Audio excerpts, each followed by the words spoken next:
Hey everybody, Brad Linder back at you again. Today I'm going to be penciling one. It is The Mummy from Universal Pictures movie Monster Classics. And my take on that, of course. So, what I am going to be doing is posting this over with the page and the channel so you guys can see all that and we can hang out and have some fun. So, bear with me just a second while I turn the channel on and switch it over to the page. There we go. Cool deal. Thank you for that. Hey, Gary. It's going to be a fun one. I think this is going to be pretty cool. As you can see, I've got the rough layouts here. Let me adjust the lighting. I've got some rough layouts here, and I just wanted to get everything stable and set because I'm trying a new lighting setup and seeing if I can get rid of some of these shadows. Whoops, knocking everything off the table. But live work here, folks. It happens. But I'm going to be penciling this, and like I said, I just wanted to try some new lighting today. I've got a couple of new lamps in the studio, and I just wanted to see what's going to happen with some cool lighting to cut back on the shadows, because some people have told me that, you know, some stuff is cutting out and some of the detail, and I just wanted to get back to the original setup where it was nice and close and brighter. So I've switched back to the old light setup where I can get some more sheen on it, and we can cut back on the shadows, and then I'm going to start working on some of the bigger lamps and the umbrellas and reflective lighting and stuff that I had before. But rearranging the studio a little bit, but can't put as much time as I want into that because I'm trying to get the websites and the comics up and stuff like that, and it's consuming a lot of time, and I just want to make sure that I get you guys taken care of, because I know you've been waiting for, you know, a while now to get all of these things in place, to see the Walking Dead piece that I've got coming out, the big 8.5 by 11 Walking Dead piece, and then the Night of the Living Dead comic book that I'm working on, and some other custom pieces that I'm doing as well for commission and otherwise. But yeah, I don't really. The funny thing is I love zombie movies, but the funny thing is I don't like drawing them, because it puts a forced out of comfort zone position on me for my style, because I have an animated style. So giving it that kind of detail and that level, and then still keeping it clean enough to give the traditional look, is rough, man. It really is, and it's a growth spot for me, which is a good thing. So you guys are getting to reap the rewards of that, because I'm getting to do all of this really hard, detailed work that I wouldn't normally do on a sketch card. But I'm trying to get faster where I can do this more on these little cards. So it's a win-win for everybody, because it's forcing me out of that, like I said, that comfort zone that I like to stay in for these cards. And I know I was going to do, I know I mentioned doing Zodiac from He-Man yesterday, and he's here about half inked right above the edge of the table here. But I decided to do something different because I wanted to liven things up a little bit. Not that, you know, not that social media is a ruling factor in my world, but in my business it definitely is. And I got asked a couple of times to do some more penciling stuff, so I was just like, you know, I'll take a break from that and do a couple of penciling things, no problem. So now I'm not taking specific requests, but I did want to shake it up a little bit and bring some of this out of the woodwork here into some of these cards and get some things going. Now I've got this light layout going on, and I just wanted to kind of come back in and darken this up. I mean, I scribble my layouts pretty detailed, as you guys know, but I like to do a lot of this in the moment when I'm carrying out all the details. So that's where we're at right now. I lay a guideline for this thing, and then I go in and draw the detail and nick it in there and get it done, you know, Not to knock anybody like Todd McFarlane or anybody that does the light box or, the tablet technique, because I see that all the time, and it's like there's a thin fade right behind it, and it's like, well, they're not really drawing freehand on that tablet. They got to lay out just like I do, and it's funny, and I've talked about that before. People like to say, Todd's tracing. Well, actually, he's done a layout's what it is, and you got to respect the artist that does the layout for the preparation for you guys, because when we do layouts like this, we save the fine line work, and we're able to do the cool, pretty drawing, okay? And that's part of the craft. I mean, anybody worth their salt lays out their design first. And if they don't, if they tell you they don't, they're lying to you. And if they don't, and they go freehand at it, either one, they're really, really blessed, like a Jack Kirby type of personality or character, and a gift for drawing that stuff. But in most cases, though, they're lying. I mean, they say they don't lay it out, and then they have these beautiful drawings at the end of the day. Just admit it, fess up. We all do it. We all lay it out.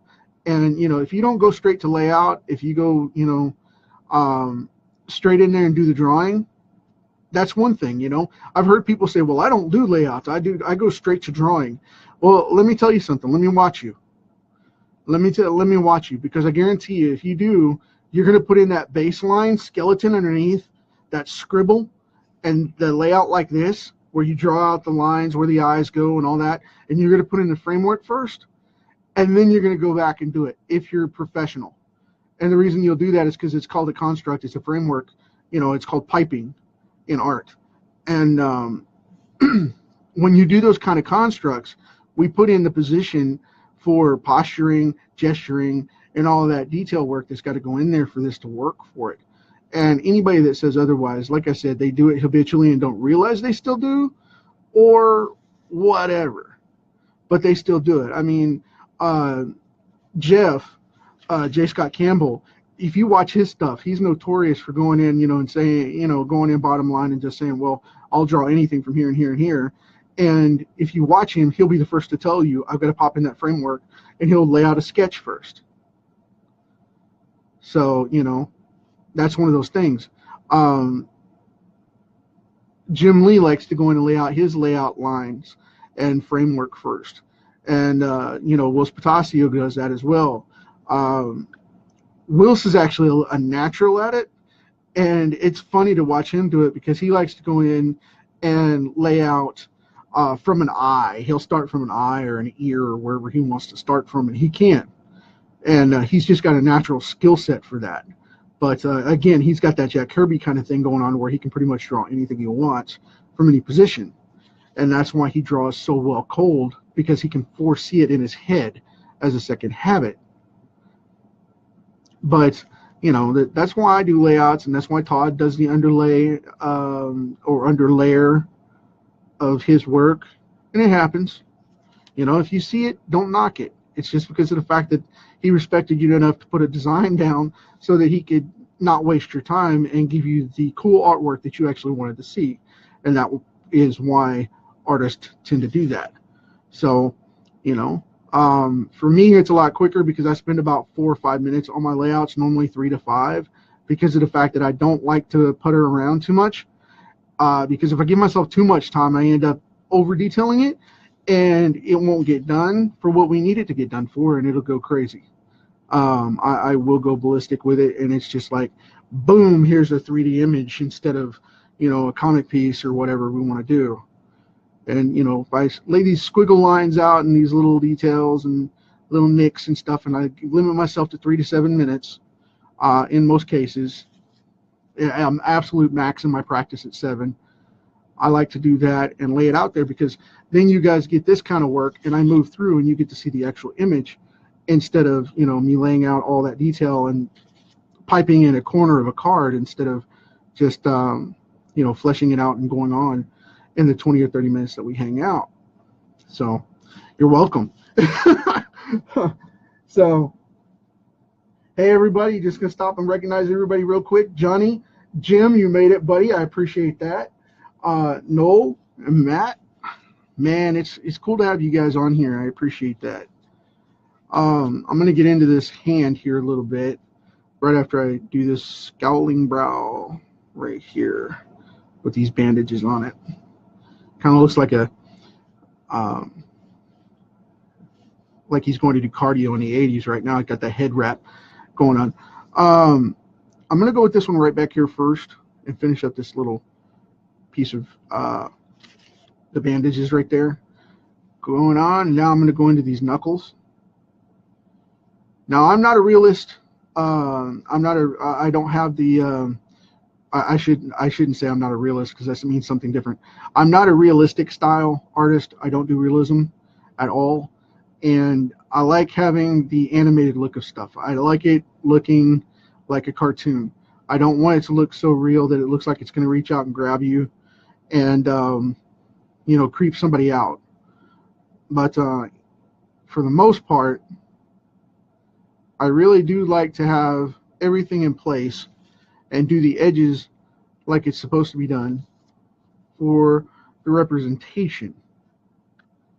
I'm a 2D artist. I'm not a 3D artist, and I'm not a realistic photographic style artist. I don't like doing that type of work. If I do anything different than my original comic style, I like to do some new school stuff and go really, really deep into it and get cartoony, like tattoos, and things like that. But like I said, I've said before, I don't like laying on skin. I just don't have the nerve to do it. If I ever mess that up, I love doing the drawings, and if someone wants to have that transferred by a professional, awesome. But I have a thing with the idea of putting it on someone's skin and messing that up. I would never forgive myself if I scarred someone permanently with that. So I don't want to get into that kind of artwork. But, to each their own. I mean, I don't knock it. I know a lot of really good tattoo artists. And, Jason Kimball is one of my buddies. I did the Black Panther piece for him, that 11 by 17 piece for him on the giveaway Friday. And I still hope he has it. He may, I mean, who knows? But I hope he still has it. I'd like to think he still has it, but who knows, man. I just like to do things like that are on that level. But like I said, putting it permanently on someone's body is just out of my comfort of, wheelhouse or zone or whatever you want to call it. I am just not into the idea of that at all. So I'm going to pop in the bottom of this hand here, and then I'm going to squeeze off into this thumb socket. Put that thumb sticking up there, and put some separating lines in here, because he's mummified. He's not a skeleton. He's mummified, so he's still got the awkward and gawky, shriveled up, dried up, nasty, gnarly skin thing going on. So I like to put in the details here, keep that all nasty and pruny.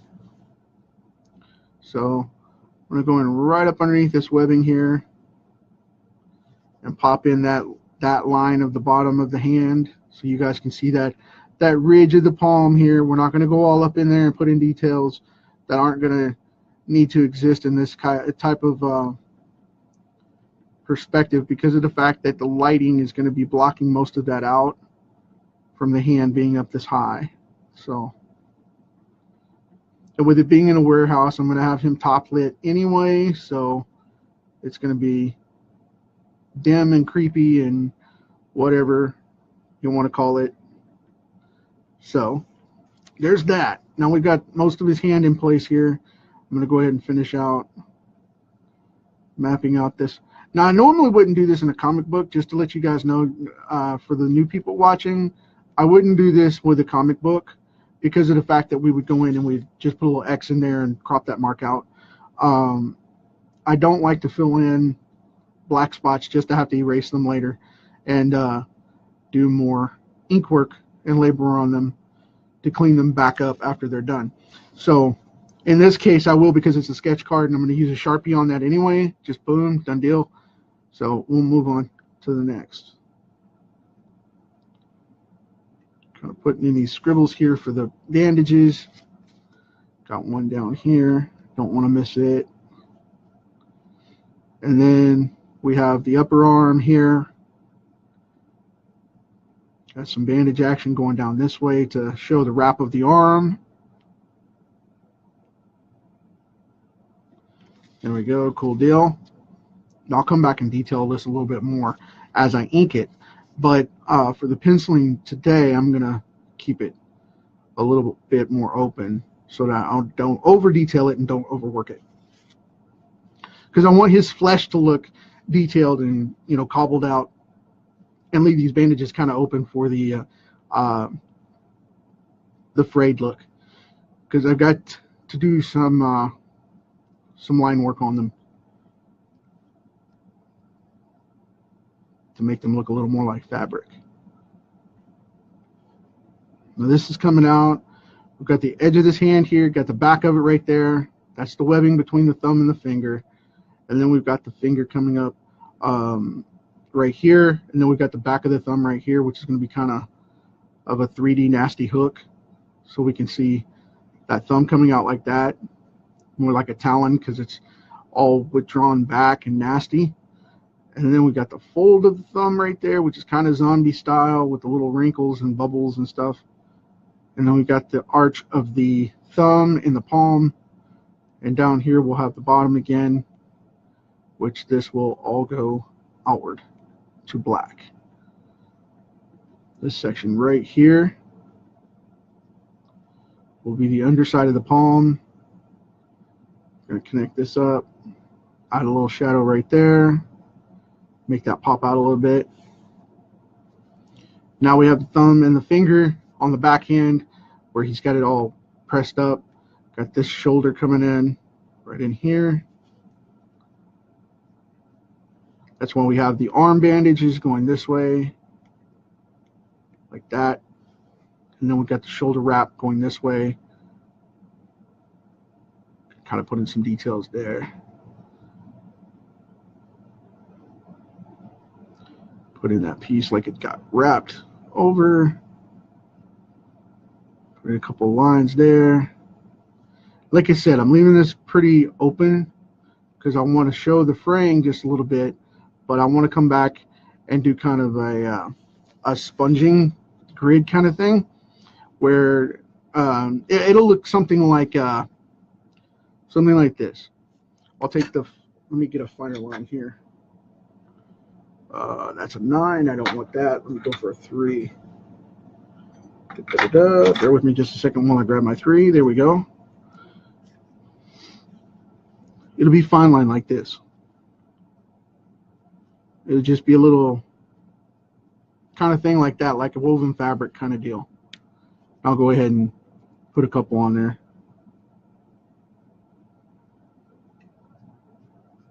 Just a little bit like that to show the woven fabric look.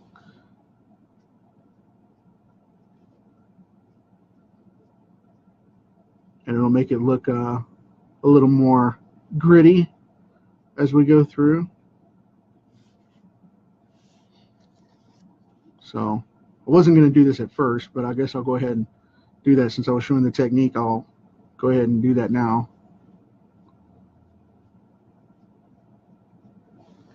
And I always like to do cross hatches like this because of the fact that it shows up on fabric like this that wears out really easy, like bandages and things like that.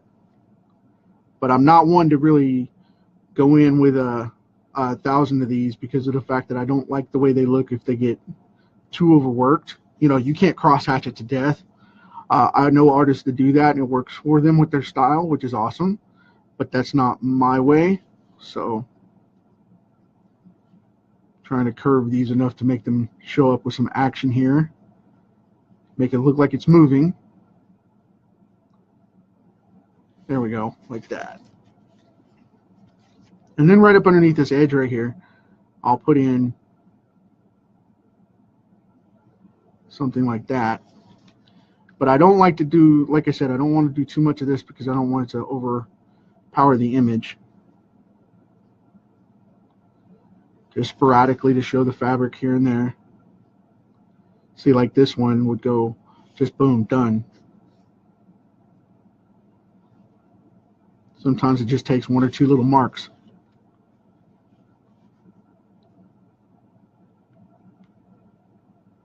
And then we go in, because I don't do this stuff like, you know, Scott Williams is great at this stuff on Jim Lee's work for, you know, making it look three-dimensional and whatnot. For me, I don't have that knack, so I tend to stay away from it. It's a weakness, it's a weakness, it's kryptonite, it's kryptonite. But anyway. Hey Tom, Jim O'Reilly. How you doing, buddy?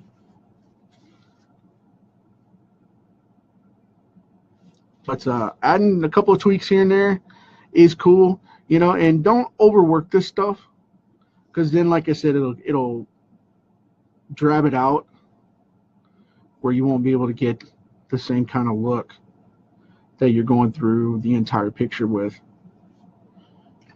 So anyway, that kind of livened that up, and I'll do the head now to match that out. But I want to finish up with these bandages though, because I've got some stuff like this here hanging down off the wrist kind of thing, like that.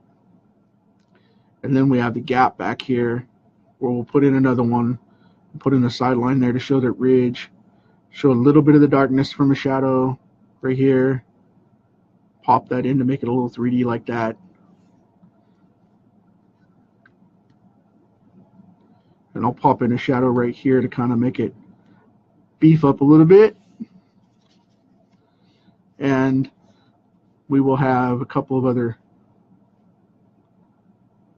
nook and cranny type bandages peeking around.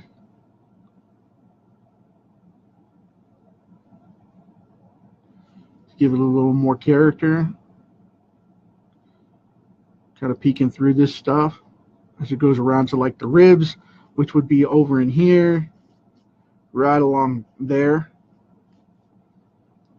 Let me come in, a couple of cross bandages this way. Show it up like that a little bit. Then I'll go in and kind of muck those up.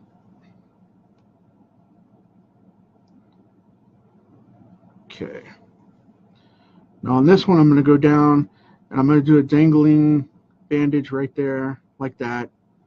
I'll come back across, do another shred right there to show up some of this other stuff on his wrist and on his arm and whatnot. Got that going on. Now over here on the back side of this knuckle, over here on this corner of the hand, I want to do a wrap right here. So I will do those like that. Now that doesn't look like much, but when it's colored up, it'll be pretty cool with all the bandages and stuff. Now I'm going to go back to this 3 here before I hit the background real quick. I'm just going to kind of come in here and liven up these bandages a little, like that. Put a couple squiggles in there. Just little details to bring him out. Okay.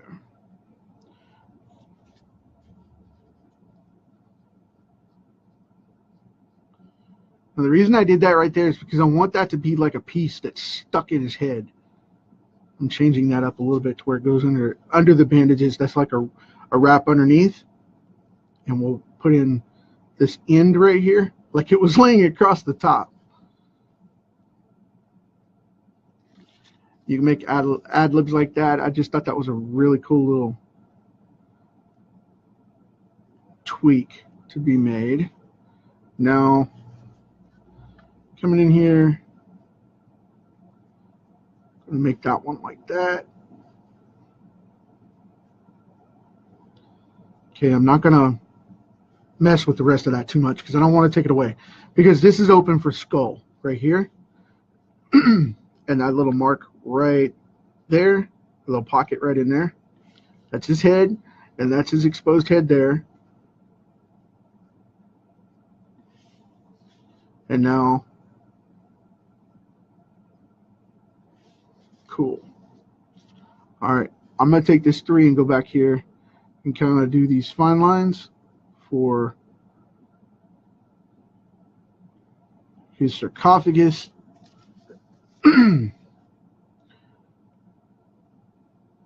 Yes, I know I'm freehanding it. All the rigid ruler guys are screaming at me right now.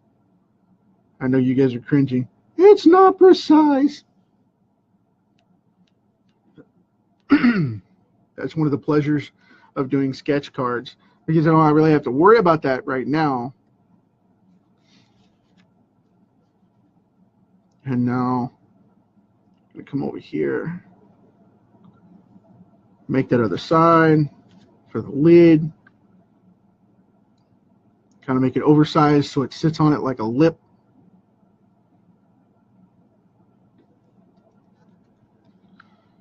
And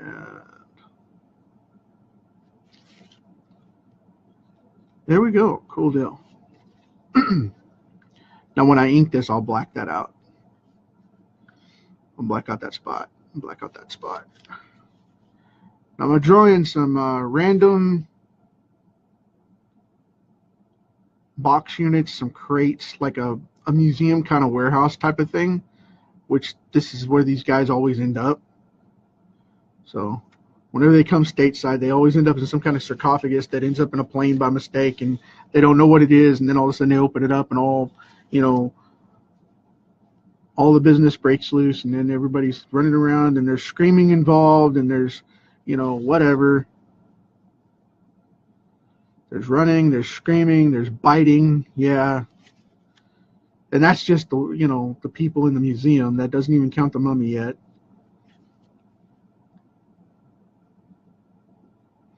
And then the mummy will start. So kind of just laying these in here abstract in the background. Not too much detail there, because I want them to be kind of there for definition and not for practical purpose. Just kind of filler. Look at the props. He's got props. So it's one of those weird days, man. One of those weird days. I'm having a blast and hanging out with you guys. I'm doing good, bud. I appreciate it, man. I'm doing good, buddy. Mr. Jim asked me how I was doing today. I am doing good, man. I am doing good. I'm knocking this stuff out. Staying super busy. And trying to keep everybody happy in the process. So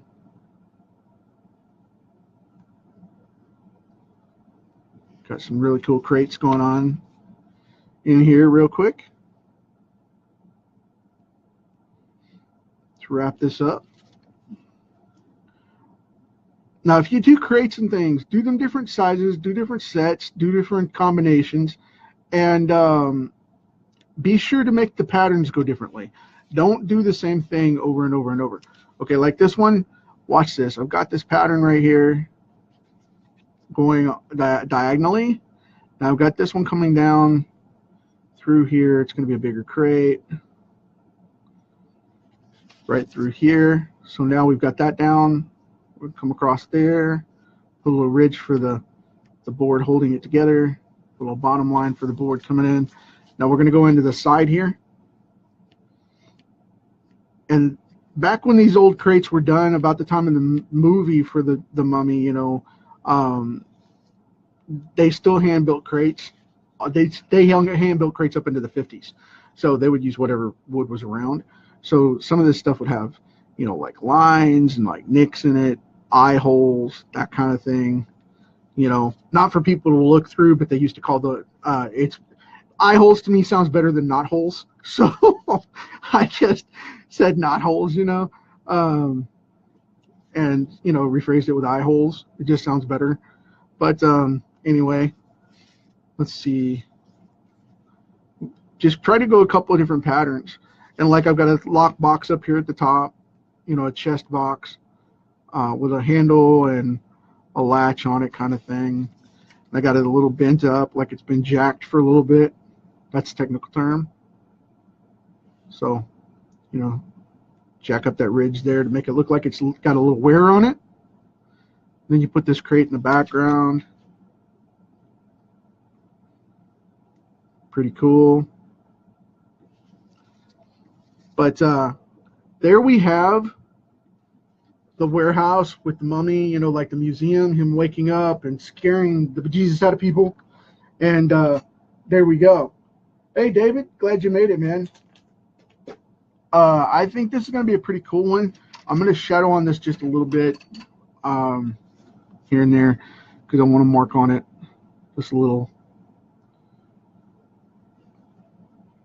and put in some definition to these eyes because he still has eyelids and still has functional eyes. But in this case, of course, the power is going to be in the coloring because he has no eyeballs because of the fact that I'm going to make them glow yellow or orange or something like that, creepy, maybe even a sharp blue or purple to make them look, like they're possessed with ancient Egypt. And that's why this guy's monkeying around. So anyway, with that said, that's where we're at. This is a cool one. It's knocked out. It's in the books. I'm going to ink it up in the next couple of sessions and show you guys what's going on. Here's Zodiac. He's about halfway inked. I'm going to finish him up today and have him for you guys tomorrow's session. And we'll go for there, man. We'll go for that one and go from there. So as always, keep on kicking out. Draw every day. Write every day. Do your thing every day so you can claim that label. You're not an artist unless you draw today. You're not a writer unless you write today. Be sure and write something because you were a writer or an artist yesterday if you drew or wrote. Remember that. Whatever you do in the day is what you are. If you're a creator, you're a creator. Go out there, do it. Check it out. Like I say in the Mental Rift, go out and create every single day to keep that label up and to keep that passion up and keep that momentum up. So go for it. As always, I sign off with, we have this rock for a very minuscule little amount of time that we call life. So dig it, have fun, and leave it better for the next generation. Talk to you tomorrow.